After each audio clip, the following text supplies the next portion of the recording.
वो अभी तक ऐसा है कि सरकार के कानों में जू रहेंगी ऐसा नहीं लग रहा है। सरकार अभी मस्त है अपने आप में, हाल में सरकार को काफी कॉन्फिडेंस है कि यह आंदोलन फेल होगा। सरकार के सहयोगी दलों की तरफ से चेतावनियां आ रही है और चारों ओर से हो रहा है, फिर भी सरकार को पूरा भरोसा है।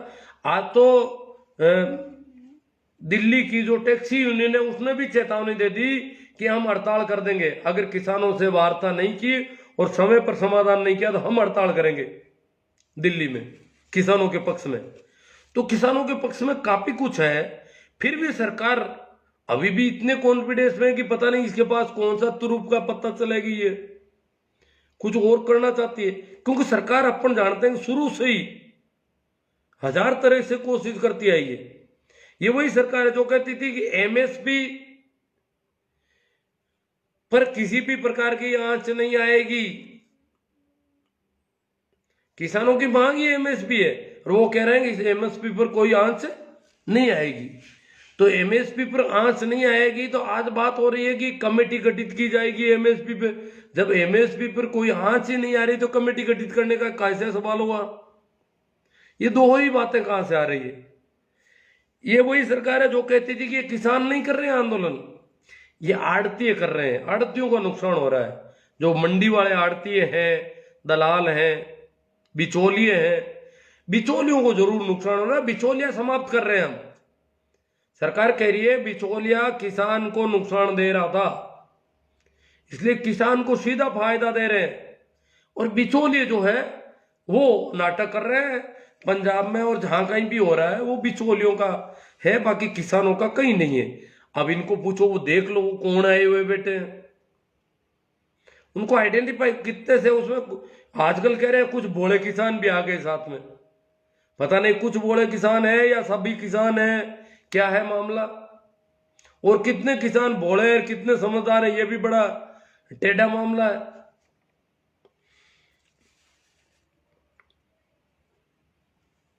कभी कहते हैं किसानों के समझ में नहीं आ रहा है, किसान इतना समझते नहीं है, बेचारे किसान है। अब इस बात में तो बड़ा मजा अलग ही है कि जितने भी तथाकथित पढ़े लिखे लोग हैं, अपन को पता है ज्यादातर गोबर भक्त पढ़े लिखे होते हैं, क्योंकि हिंदू मुस्लिम वाली बीमारी उनके अंदर ही ज्यादा फंसती है। आम सामान्य आदमी को तो हिंदू मुस्लिम का पता ही नहीं रहता, ज्यादा साथ ही बैठे रहते हैं सारे, वो ज्यादा दिक्कत नहीं होती उसको। पर पढ़े लिखों को ये ज्यादा फंसा दिया गया, उनको ज्यादा कचरा भर दिया उनके दिमाग में। तो वो तथाकथित पढ़े लिखे ब्रिलियंट लोग कहलाते हुए वो कहते हैं किसान भोले, इनको समझ में नहीं आ रहा, इनको समझ ज्यादा है। समस्या किसानों की है, किसानों को समझ में नहीं आ रहा, किसानों की भलाई कर रहे हैं। किसान भलाई चाहता नहीं और ये भलाई कर रहे हैं। जैसे कोई लड़का सगाई नहीं चाहता और ये कहते हैं सगाई करेंगे। कोई लड़का अपनी शादी नहीं करना चाहता, सगाई पसंद नहीं है उसको, कोई सी लड़की को सगाई पसंद नहीं है, कह रहे हम करेंगे, तेरी भलाई है, हम तेरी भलाई करके छोड़ेंगे। ये जबरदस्ती वाली भलाई कर रहे हैं आज। फिर इन्होंने कहा पंजाब के लोग कर रहे हैं। किसानों की समस्या नहीं है, ये पंजाब वालों की बीमारी है। किसान पूरे देश में, ये कृषि प्रधान देश है, सभी जगह किसान है, कोई पंजाब में अकेले में किसान है क्या? ये पंजाब वाले क्यों कर रहे हैं? वो वहां की सरकार बेकार है, इनको कांग्रेस पार्टी बेकार ही है, आम आदमी पार्टी, बिचौलिए, वो ये, यहां तक कि विदेशी फंडिंग का भी बात में फंसा दिया इन्होंने, क्योंकि स्वदेशी वाले सारे खिलाफ हैं इसके। तो पंजाब में ही क्यों हो रहा है? इसलिए किसानों का अगर होता तो भैया, अंग्रेजों ने भी कहा था कि भगत सिंह पंजाब में ही क्यों,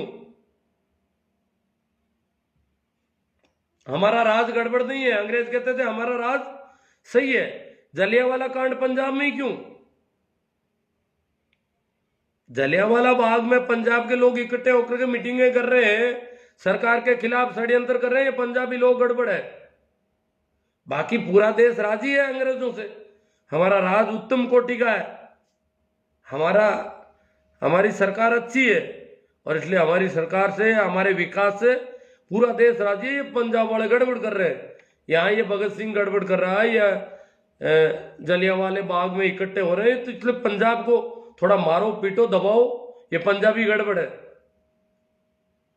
तो ठीक वही भाषा ये बोल रहे हैं कि पंजाब वाले गड़बड़ कर रहे हैं, किसानों की कोई समस्या नहीं है, बाकी सब किसान राजी है, ये पंजाबी है, इनकी खोपड़ी में कुछ बैठता नहीं है ठीक ढंग से, या इनको बहका दिया गया है। कभी कहते हैं इनका लीडरशिप नहीं है, ये तो झुंड है, भेड़े हैं, भीड़ आ रही है बिना मतलब की,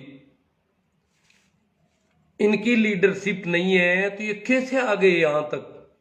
इतने महीने तक इन्होंने शांतिपूर्ण और व्यवस्थित आंदोलन कैसे कर लिया? फिर ये आपके अश्रु गैस के गोलों के बीच में से, पानी की बौछारों के बीच में से यहां तक क्यों आए? अगर इनको समस्या नहीं है, किसान कह रहे हैं कि हम ट्रैक्टरों से आ रहे हैं, ट्रैक्टर से आने का मतलब है बहुत महंगा साधन, हवाई जहाज के बराबर के, हवाई जहाज से भी ज्यादा खर्चा पड़ता है ट्रैक्टर से यात्रा करने में। ट्रैक्टर कोई यातायात का साधन नहीं है, ट्रैक्टर जमीन में खिंचाई करने का काम करता है, जमीन की गुड़ाई निराई प्लो करने का काम करता है, इसलिए ये धीमी चाल में चलने वाला साधन है। इसलिए यात्री के अगर इस पे बैठ के जाता है तो डीजल तो उस अनुपात में खाता है, ये तो धीमे चलने वाला साधन है, तो डीजल बहुत ज्यादा खर्च हो रहा है। एक एक ट्रैक्टर में कह रहे हैं 15-15, 20-20 हजार का डीजल खर्च हो गया दिल्ली पहुंचने में, और सवारी किसी में 5 किसी में 7, तो कितना महंगा पड़ रहा है ट्रैक्टर का साधन, ये तो हवाई यातायात की तरह पड़ रहा है।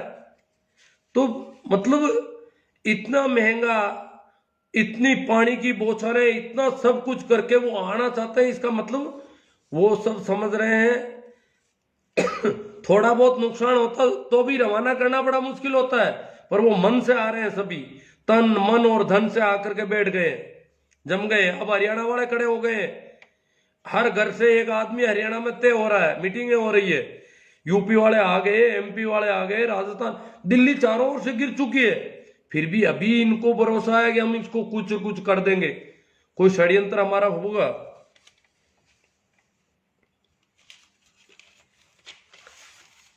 ये देश लोकतांत्रिक देश है, संवैधानिक तरीके से आंदोलन हो रहा है, तो लोकतांत्रिक तरीके से अगर कोई आंदोलन हो रहा है, संवैधानिक है, शांतिपूर्ण है, पूरा ढंग से है, उसको बदनाम करना देशद्रोह नहीं है क्या? उस आंदोलन को, जो लोकतंत्र की मजबूती है, आंदोलन लोकतंत्र की मजबूती के लिए होता है, तो लोकतंत्र को मजबूत कर रहा है, और जो लोग लोकतंत्र को मजबूत कर रहे हैं उनको बदनाम करना मेरी दृष्टि में देशद्रोह है। ये लोग राष्ट्र विरोधी हैं जो लोकतंत्र को मजबूत नहीं करने देना चाहते देश में। देश में लोकतंत्र की जगह कुलीन तंत्र लाना चाहते हैं, राजाशाही राज ला रहे हैं, व्यक्ति पूजा, नायिक पूजा को बढ़ावा दे रहे हैं।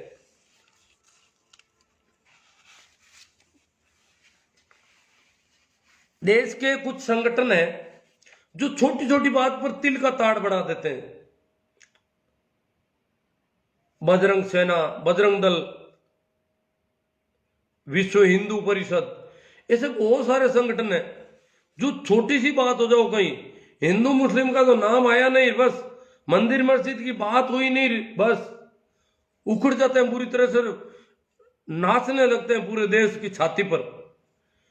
और जो इतना तिल का ताड़ बनाते थे, अभी इन दिनों अभी भी षड्यंत्रों में लगे हैं। ये नहीं कह रहे भाई किसान की सुनो, नहीं, किसान तो उनकी दृष्टि में कोई दूसरे मुल्क से आया हुआ जानवर है, विदेशी है, एक तरह से विदेशी पंडित ही नहीं है, मतलब ये देश का आदमी नहीं है। तो जितने भी तथाकथित राष्ट्रवादी और देशभक्ति वाले लोग, जो स्वदेशी आंदोलन चलाने वाले लोग, किसान को स्वदेशी नहीं मानते, किसान भी विदेशी है। विदेशी फंडिंग का भी इल्जाम लगा रहे हैं। इसका मतलब किसान को न तो राष्ट्रवाद से जोड़ रहे हैं, न देशभक्ति से जोड़ रहे हैं, न देश से जोड़ रहे हैं। एक तरह से देश विरोधी आंदोलन डिक्लेयर करने की कोशिश की जा रही है। और हमारे जनाब मोदी जी, देखो किसान कहां पड़े, दिल्ली के चारों ओर, पत्थर रख करके रोटियां बना रहे हैं, ईंधन समेट के ला रहे हैं, बड़ी जली रोटियां बैठे बैठे खा रहे हैं सड़कों के किनारे, पड़े हैं दिन भर या मीटिंगें कर रहे हैं, रात के अंधेरों में पड़े हैं दुबके हुए, कहीं रोशनी नहीं, कहीं कोई प्रबंध नहीं। ऐसी स्थिति में वो पड़े हैं एक खानाबदोशों की तरह, जैसे खानाबदोश लोग होते हैं, इस प्रकार दिल्ली के चारों ओर पड़े हैं किसान। और साहेब वाराणसी में देव दिवाली मना रहे हैं, और ये गंगा के जहां तो ठिठुरन बहुत ज्यादा रहती है दिल्ली के आसपास इन दिनों, इस ठिठुरन में वो ठिठुर रहे हैं, और वहां वो लकटकिया कोट में यूं थिरक रहे हैं। रंगीनी गंगा के ऊपर जो रंगीनियां पैदा की, रंगीन रोशनियों में वो म्यूजिक, और बिल्कुल बेखबर कि वो लोग वहां क्या कर रहे होंगे, उनकी क्या कंडीशन है, बिल्कुल शिकन भी नहीं कहीं चेहरे पे। और वहां जाकर के देखो भले आदमी, वहां जाकर के उन गंगा के किनारे रहने वाले पुजारियों को समझा रहे हैं कि किसानों की भलाई का बिल लाए हम। तो भैया किसानों से भी बात कर लेते आप दिल्ली में ही थे, दिल्ली के चारों ओर दिल्ली को घेर लिया था इन्होंने, आप उड़ान भर के निकल गए, तो उनसे पूछ लेते, उनको कह देते भाई तुम्हारी भलाई है, तुम्हें मैं समझा दूं। वहां उनको क्या समझा रहे थे, वहां क्या डायलॉग कर रहे थे।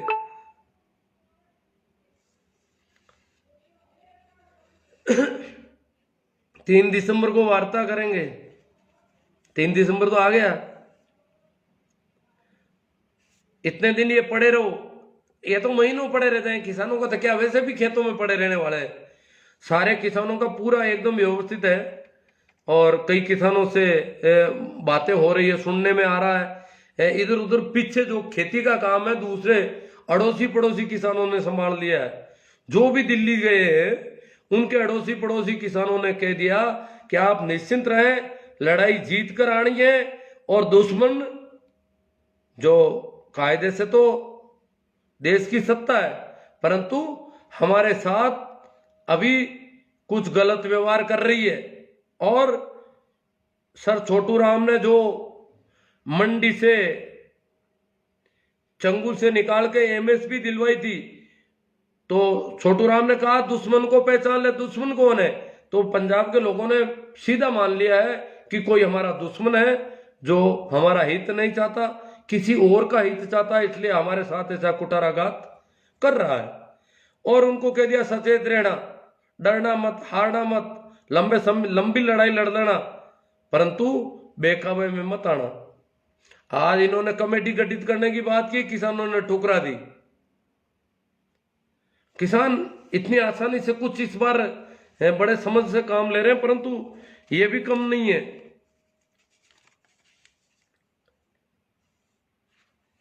इनके चेले चांटी कह रहे हैं कि मस्जिदों का भोजन क्यों स्वीकार कर रहे हैं किसान। मस्जिदों वालों ने भोजन दे दिया कई जगहों पर किसानों को। गुरुद्वारों का तो रिवाज है, हम जानते हैं, गुरुद्वारे वाले तो वैसे ही लंगर बढ़ते रहते हैं। तो भोजन, पंजाब का काम पेट भरना है लोगों का। पंजाब ने, इस देश का पेट पंजाब ने भरना सिखाया यहाँ के लोगों को।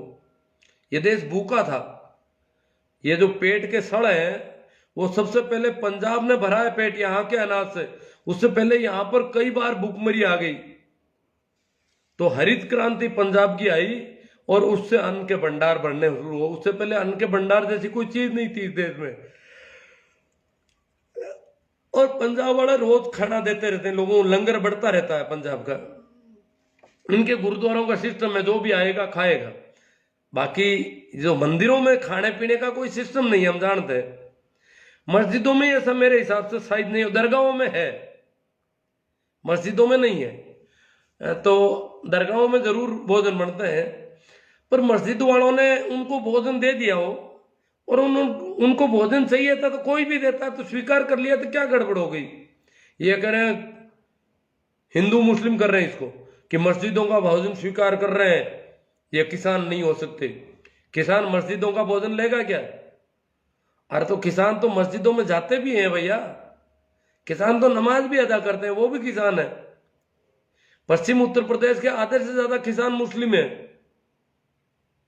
और भी जगह जगह मुस्लिम किसान मिल जाएंगे, तो क्या वो मस्जिद का भोजन नहीं खाएंगे? हाँ, वेज नॉन वेज हो तो उसका ध्यान दिया जा सकता है, वो अलग चीज है। बाकी भोजन खाने में कहाँ ऐसी छुआछूत की कहाँ जरूरत पड़ गई? फिर मंदिर वाले भोजन किसी को देते नहीं कभी। वो कह रहे हैं मंदिरों में धन धान्य की कोई कमी आई है क्या? अरे भैया कमी तो नहीं आई, पर मंदिर कभी किसी को खिलाता नहीं है। यहाँ आउटपुट है ही नहीं, इनपुट ही है सिर्फ। मंदिरों का मामला लेने का, ये देने का धंधा ही नहीं है। पीला खाने पीने में सिर्फ वही पंचामृत देते हैं, पी लो। वो पंचगव्य जो गोबर गोमूत्र से बनता है, पंचगव्य 5 गाय की चीजें शामिल करते हैं उसमें, और जो पंचगव्य का जो पंचामृत होता है वो खिलाते हैं, जो भी आता है। अब ये गोबर खाने से कोई पेट भरता है क्या, गोबर या गोमूत्र पीने से?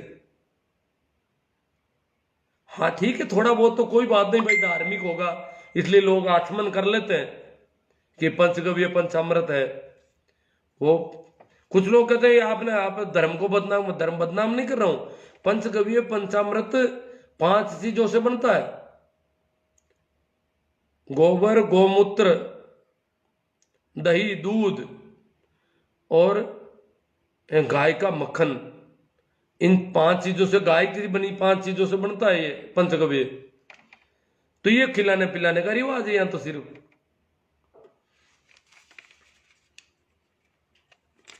अब ये इसको जोड़ रहे हैं, कभी कहते हैं ये तो खालिस्तानी पोस्टर है, शाहीन बाग वाली बुड्ढी अम्मा वहां आ गई। शाहीन बाग में एक फोटो दिखाते थे अम्मा का, बुढ़िया का, के देख लो ये अम्मा आ गई वहां पे भी। फिर कह रहे हैं जेएनयू में जो डफली बजाते हैं, कॉमरेड डफली बजाने का, डफली बजाते हैं वो, तो क्या डफली जेएनयू वाली डफली देखी गई वहां पर? ये तो सारा मामला जेएनयू से जुड़ा है। कभी कहते हैं शाहीन बाग का है, तो किसानों को, जैसे जेएनयू को हिंदू विरोधी या देश विरोधी घोषित कर दिया, शाहीन बाग को देश विरोधी कर दिया, अब किसानों को देश विरोधी करना। अब देश है किसका आखिर? ये किसान भी इस देश का नहीं, शाहीन बाग पर प्रदर्शन करने वाले इस देश के नहीं, जेएनयू के बच्चे। जेएनयू ऐसा विश्वविद्यालय भारत का टॉप का यूनिवर्सिटी है और दुनिया की मानी जानी 300 यूनिवर्सिटियों में आती है, और वहां सबसे ज्यादा किसानों के बच्चे पढ़ते हैं, और उसकी यूनिवर्सिटी को देशद्रोही घोषित कर दिया पूरी को, क्योंकि वो सत्ता से सवाल पूछती है। जेएनयू इंदिरा गांधी से भी सवाल पूछती थी, आज तक सत्ता में जो भी रहा है उससे सवाल करने का काम है जेएनयू। जेएनयू में ब्रिलियंट बच्चे होते हैं और उनका रिवाज है पुराना कि वो सत्ता से सीधी टक्कर लेने की हिम्मत रखते हैं। नौजवान है, युवा है, और युवाओं में ये होनी चाहिए। युवा अगर यूं झंडे लिए जयकारे लगाएंगे सत्ता के, तो ऐसे नपुंसक युवाओं का क्या है? फिर युवाओं में कोई दम होना चाहिए कि वो देश किस दिशा में जा रहा है उसके संबंध में सवाल करें। सवाल खड़े करता है जेएनयू, और ये सवाल ये नहीं है कि बीजेपी से कर रहा है, कांग्रेस से भी करता था, सबसे करता है यार। जेएनयू का अपना पुराना रिवाज है, परंतु इन्होंने इसको देशद्रोही घोषित कर दिया पूरी यूनिवर्सिटी को।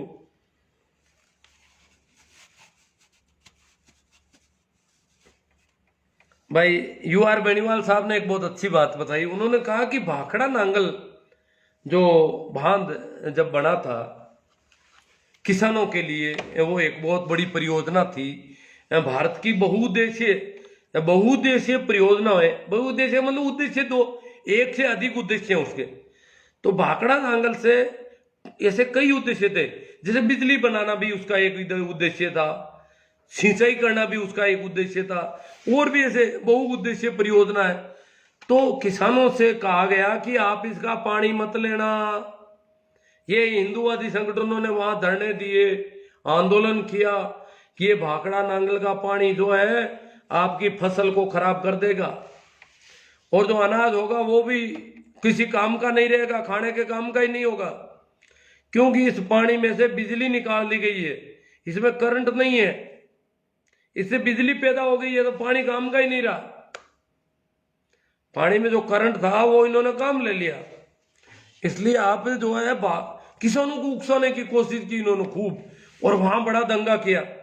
ये दंगे भी करते हैं कई बार, तो वहां इन्होंने बहुत ज्यादा मचाया कि कहीं किसानों को फायदा नहीं हो जाए कहीं, तो भाखड़ा नांगल के पानी में से बिजली निकाल। उस समय किसान बहुत कम पढ़े लिखे थे, वो भी डर गए कि वास्तव में पढ़े लिखे समझदार लोग आए हैं और ये समझा रहे हैं कि इसमें से बिजली तो निकाल दी। तो किसानों ने जगह जगह रूलपट शुरू की। इनके बड़े बड़े महात्मा थे, वो भी भाषण दे रहे थे, जगह जगह प्रवचन दे रहे थे कि पानी में से बिजली निकाल रहे हैं, ये पानी न तो पीने के काम का है, न जानवरों का काम का है, न खेती के काम का है। और जनता कहती हो लो ये तो पानी खराब कर रही है सरकार। मतलब इस प्रकार का एक हवा छोड़ दिया, जैसे कभी आलू से सोना और सोने से आलू करते, इसी प्रकार का खेल शुरू किया। और वो हवा इतनी फैल गई कि किसान पानी लेने को राजी नहीं। जबकि बिजली कैसे बनती है, जो भी थोड़े बहुत पढ़े लिखे हैं उनको पता है कि वो पानी जो ढलान में आना चाहता है, तो ढलान में जब पानी जाता है तो उसमें एक ताकत होती है, वेग होता है। और किसी भी चीज में अगर वेग है और उस वेग को अपन काम लेंगे तो ऊर्जा का रूप परिवर्तन होता है। ऊर्जा का रूप परिवर्तन हमने पढ़े हैं। ऊर्जा का रूप परिवर्तन ये बहुत पुराने जमाने से तराई के प्रदेश में, जो हिमालय की तराई के प्रदेश में, तो कहते हैं बहुत पुराने जमाने में आदमी इस समझ में पैदा हो गया कि वो बहते हुए नाले से गट्टी चला लेता था। पानी का छोटा नाला चल रहा है तो वहां पे एक गट्टी रख देता और गट्टी के लकड़ी के फट्टे बांध देता, 3-4 फट्टे। तो वो फट्टे जो है पानी की धारा में, फट्टा पानी की धारा में लग जाता। धारा में लगते ही फट्टे को वो धारा फेरती, तो वो फट्टे अटकते जाते हैं, फिरते जाते हैं, वो गट्टी पीसती जाती। तो जितना अनाज उरो पीसती रहे, क्योंकि धारा पूरी रात हर दिन चलती है, तो पूरे गांव की पिसाई के लिए गट्टी रखते थे। और वो गांव या कबीले के लोग वो गट्टी जो है, पानी जो चल रहा है उसका वेग है, उस वेग की गति को काम लेते, फट्टे बांध करके वो गट्टी फिरती और उस चाकी से पीस लेते वो अनाज। ये तो बहुत पुराने जमाने से ऐसा रिवाज चल रहा है कि ऊर्जा को का रूप परिवर्तन। ऊर्जा एक धारा में, एक दिशा में चल रही है, इसको गोल गति में परिवर्तित कर दिया। जो सीधी दिशा की गति थी उसको गोल राउंड में कर दिया। तो ऐसा गोल राउंड करके और ऊर्जा को काम लिया। तो इसी प्रकार बिजली जो पैदा होनी है वो क्या हो रहा है, वो भी पानी आ रहा है, पानी के आगे टरबाइन लगाए, उसी गट्टी की तरह ही सिस्टम है सेम ही। पानी के आगे टरबाइन लगाओ तो भी बिजली पैदा होगी, पर वो छोटी मात्रा में होगी, उसमें ताकत, चलता पानी में ताकत कम होती है, या ज्यादा ताकत है तो थोड़ी महंगी पड़ती है। तो इन्होंने कहा बांध बना दो, और बांध में जब ऊपर से उसका गेट खोल करके जो पानी गिराया जाएगा, वो पानी गिरेगा तो टरबाइन राउंड लेगा, बहुत बड़ा टरबाइन भी राउंड, जो मतलब हाथियों, जब इतना पानी बहुत बड़ी धारा पड़ती है उसके ऊपर, तो कैसे भी टरबाइन को, बड़े से बड़े टरबाइन को राउंड में, और वो राउंड से जो टरबाइन राउंड लेगा उससे ताकत को बिजली पैदा की। अब बताओ पानी में से कौन सी बिजली निकली? पानी की जो गति है, ऊपर से नीचे जाने की गति, ढलान में जाने की गति, उसको काम लिया सिर्फ। पानी का क्या बिगड़ गया उसमें? पानी का कौन सा नुकसान हो गया? परंतु इन्होंने पूरे देश में हवा फैला दी। वो तो वहां भाखड़ा नांगल में कर रहे थे, बाकी जितने भी डोंगरे महाराज और जितने भी देश भर में महाराज थे, वो जगह जगह प्रवचन दे रहे थे, ये भागवत कथाओं में और में सब जगह। और अरे एक ही झूठ को 1000 बार बोलो तो वो तो, हिटलर ने कहा है कि झूठ को बार बार बोलते जाओ तो सत्य जैसी दिखती है। तो इन्होंने बार बार उस झूठ को बोलते रहे कि बिजली निकाल दी इसमें से, और ये इन्होंने ऐसा गड़बड़ कर दिया। तो अब अपन चलते हैं रामसा धोलिया डारू में डीजे नहीं है, तो डारू की वजह से हमारे बंद हो गई थी आपको बारात कल। तो डेरू गांव से डीजे वाले भी डरते हैं कि डेरू में अगर जाएंगे तो वहां जुर्माना ले लेंगे वो, और जुर्माना लेने के बाद डीजे और बंद करवाते हो। जुर्माना दो और डीजे बंद। गांव में चुपचाप निकलो, निकलना है तो डीजे को। सुभाष जी जलवाने, डीजे साउंड तो हमेशा हमेशा के लिए बंद ही कर देना चाहिए। बहुत बढ़िया बात है, डीजे साउंड बंद होना चाहिए, सही है। इसका मतलब सभी लोग इसके पक्ष में है। और देख लेते हैं भाई, हनुमान जी साई कहते हैं कि बादशाह साहब डांस फ्लोर भले लगाओ, डीजे का बहिष्कार हम भी करते हैं। हाँ, तो डांस फ्लोर से राजी है, डीजे का सभी बहिष्कार कर रहे हैं। तो डांस फ्लोर की आवाज देखो, पास पड़ोस में अगर एक भी आदमी कहता है कि मेरी भैंस या पशुओं को नुकसान है और आपका डांस फ्लोर धीमा करो, तो धीमा करना पड़ेगा, करना चाहिए व्यक्ति मानवता के नाते।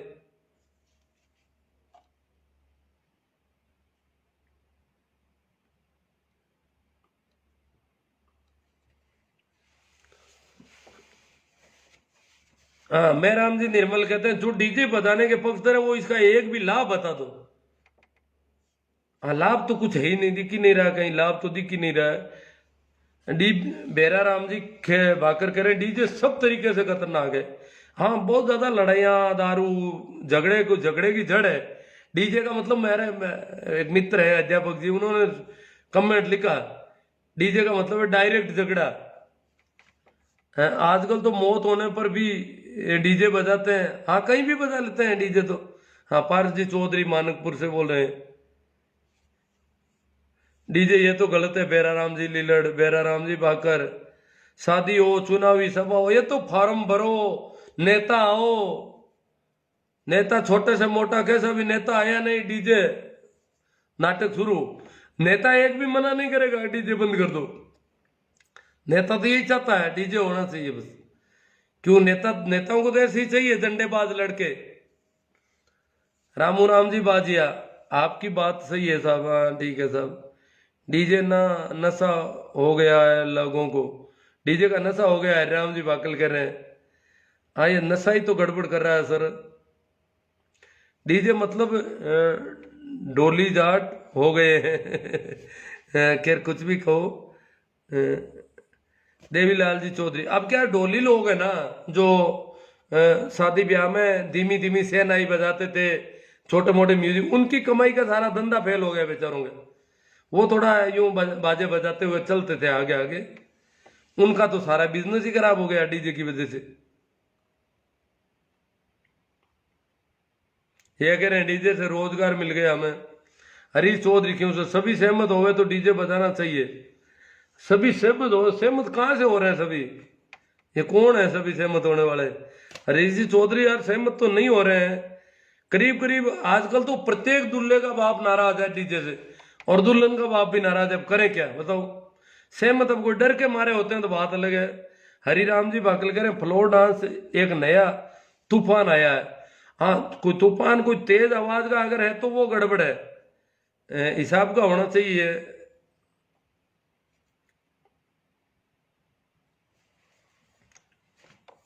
किसान आंदोलन पर मेघवंशी जी कह रहे हैं कर ली, थोड़ी बहुत जितनी करनी थी। भाई प्रेमाराम जी मेघवाल, बहुत अच्छी बात है गुरुजी, डीजे बंद होना चाहिए। मुझे तो इसमें बहुत ही चिढ़ है।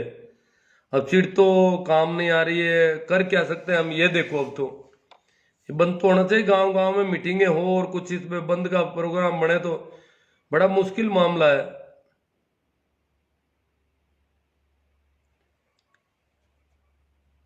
ये सरकार झूठ बोलने में माहिर है, सुरेश जी वाला। हाँ, सरकार तो, पर वो विपक्ष वाले भी डीजे बंद नहीं, विपक्ष के नेताओं के भी डीजे बज रहे हैं भाई। ये नहीं है कि सरकार के नेता ही डीजे बजा रहे हैं। एक भी नेता पक्ष और विपक्ष का जब वो आता है डीजे बजाता है तो वो मना नहीं करता है उसको। वो चाहता है कि एक की जगह दो डीजे बजे मेरे सामने।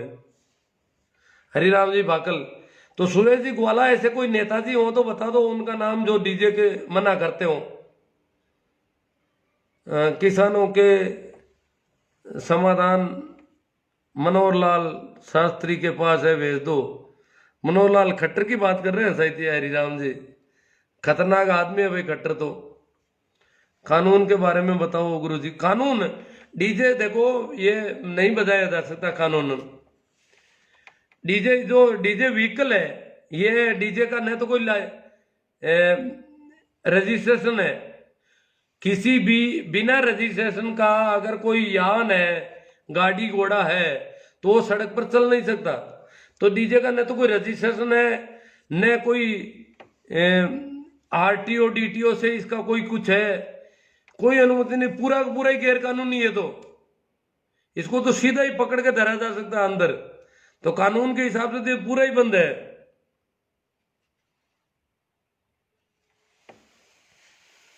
नरेंद्र कुमार जी कह रहे हैं कि इनका साथ दे तो देशभक्त, विरोध करें तो देशद्रोही। 3 कानून क्या है, क्लियर करो सर। हरिराम जी पाकल, अरे हरिराम जी मन्नत बने बापुड़ा वो लंबे चौड़े रोज लेख आते हैं, क्या इसको क्लियर करना है। तीनों में काफी बातें बहुत ज्यादा है इसमें, इसलिए ये लिख के ला करके बात की जा सकती है। बाकी यूं बैठ नहीं रहा है ढंग से, नहीं आप आराम से पढ़ो, ये तो बहुत सारे आ गए अब। बिकुनिया जी, केवल अंधविश्वास और पाखंडवाद। सगाराम जी कासनिया, राजस्थान वाला किसाना का टावर तो नेता के लारे वे साथ लाओ ले वे नहीं। राजस्थान के किसान भी खूब पहुंच चुके हैं अब तो दिल्ली। किसान तो पूरे देश भर के खिलाफ हो गए हैं अब। किसान तो शुरू से ही किसान, देखो आंदोलन करना बड़ा, वो तो हिम्मत पंजाब वालों ने दिखाई, तब सभी साथ हो गए। बाकी राजी कौन से किसान है जिन्होंने कहा कि ये कानून होने चाहिए? सिर्फ इन बच्चों के अलावा, जिन तथाकथित पढ़े लिखे बुद्धिजीवी लोगों के अलावा किसी भी किसान ने नहीं कहा कि ये कानून अच्छे हैं। यहां तक कि इनके खुद के संगठन भारतीय किसान संघ ने मना कर दी कि ये कानून गलत है, उसने भी मना कर दी। कमलेश जी भोपालगढ़ से कह रहे हैं कंपनियों के संबंध में, हाँ कंपनी अगर एमएसपी की गारंटी लेती है तो कोई दिक्कत नहीं है। रामसा धोलिया दारू में कई सालों से डीजे बंद है, बिल्कुल पाबंदी है सब। दारू की सरहद में कहीं नहीं निकलते दारू। इंदाना कुछ गांव है ऐसे जो, बाकी वाले गांवों को मामला बैठ नहीं रहा अभी भी। हरी जाट गुरुजी, फिर ब्याह शादी में मनोरंजन का साधन भी तो होना चाहिए। शादी करो ही मत, और क्या है, मनोरंजन ही नहीं हो रहा है तुम्हारा। मनोरंजन का मतलब यह है कि लोग मर जाओ चाहे दूसरे। मनोरंजन की कोई लिमिट होनी चाहिए भाई। दूसरों का नुकसान कैसे कर दोगे आप? मनोरंजन आपके मनोरंजन में दूसरा मर जाए भले ही, ये तो कैसे होगा? आप आग लगाओगे, कैसे मनोरंजन हो गया? लोग रोएंगे भागेंगे, तुम हंसोगे। क्या आग लगाई? यार लोग रोए, खूब रोए, बहुत ज्यादा रोग रोना। हम गए उस गांव में, हमने आग लगा दी, फिर लोग रोने लगे और हम हंसने लगे। ये मनोरंजन हो गया तुम्हारा? ये कोई मनोरंजन का ढंग है क्या? ये हिंसक तरीका, दूसरों को दुख दे करके अगर मनोरंजन करते हो, इससे गंदा क्या होता है?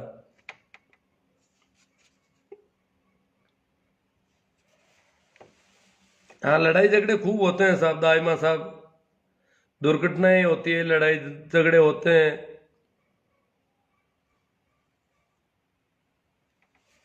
भाई अब आए हैं महेंद्र जी सांगवा, फ्लोर भी डीजे से खतरनाक है। फ्लोर अगर डीजे से खतरनाक है तो वो भी बंद होना चाहिए। उसकी साउंड का भी देखना है। अगर साउंड धीमी है तो कोई बात नहीं, या वो डीजे गलियों में नाचता गाता है। फ्लोर अपनी अगर किसी की पर्सनल जगह पर है और अड़ोस पड़ोस को कोई दिक्कत नहीं है तो वो कोई दिक्कत वाली बात नहीं है।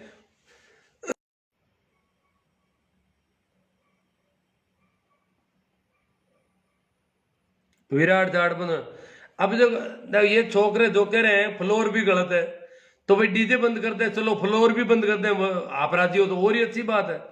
हम तो डीजे और फ्लोर दोनों ही बंद करने को तैयार हो जाएंगे। लड़के अगर, हम तो फ्लोर रख रहे हैं भैया, तुम्हारे थोड़ा बहुत हम रख रहे हैं।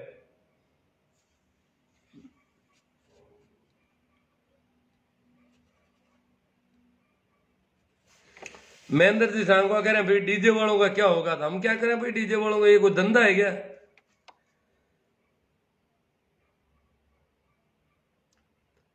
फिर कल का जो चोरियां बंद करोगे, चोरों का क्या होगा? महेंद्र जी सांगवा, चोरी का धंधा कर रहे हैं बहुत सारे लोग, और आप कहते हो चोरी बंद हो जाएगी, तो चोर क्या खाएंगे? जो नुकसानदायक चीज है उसको बंद करने में क्या दिक्कत है? अगर किसी ने इसको धंधा अपना लिया तो गलत अपनाया है।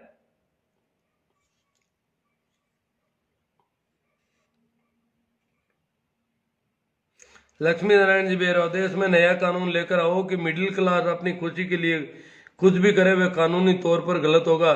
किसान अपनी मेहनत का पैसा मांगता है वह गलत, और गरीब कोई त्योहार मनाता है वह गलत।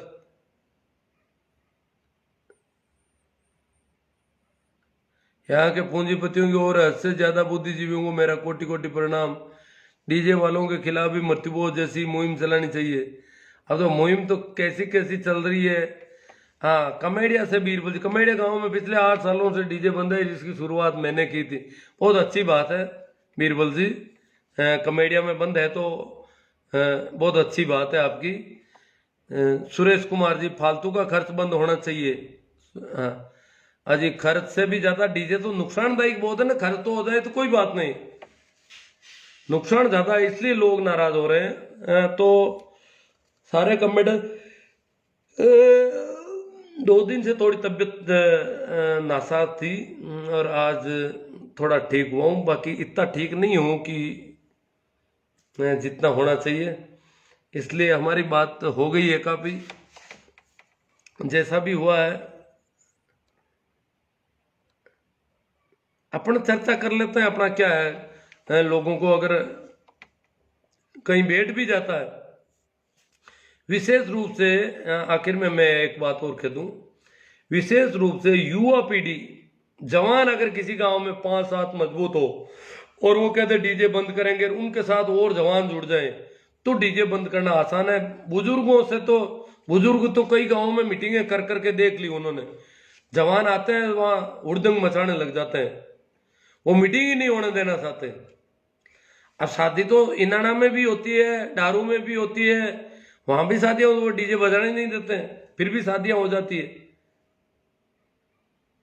वो भी कोई मनोरंजन कुछ करते ही होंगे, डीजे तो आजकल आया है। तो एक तरफ तो ये होगा, फिर सरकार पर दबाव बढ़ाएंगे अपन तो, कि सरकार की ड्यूटी है कि गैरकानूनी डीजे बंद होने चाहिए।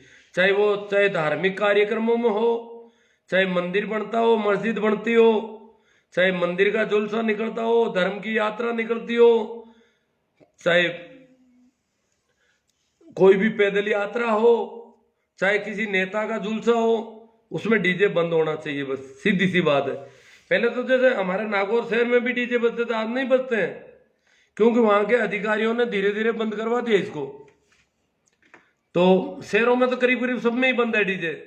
ये गांवों में चोरियां चल रही है, तो डीजे पूरी तरह से चोरी है। डांस फ्लोर शहरों में भी होता है, म्यूजिक अपना घर पे कोई भी कर सकता है। ठीक है, आखिर में आप सभी को मेरा गला थोड़ा गड़बड़ हो रहा है। प्रणाम, नमस्कार, राम राम।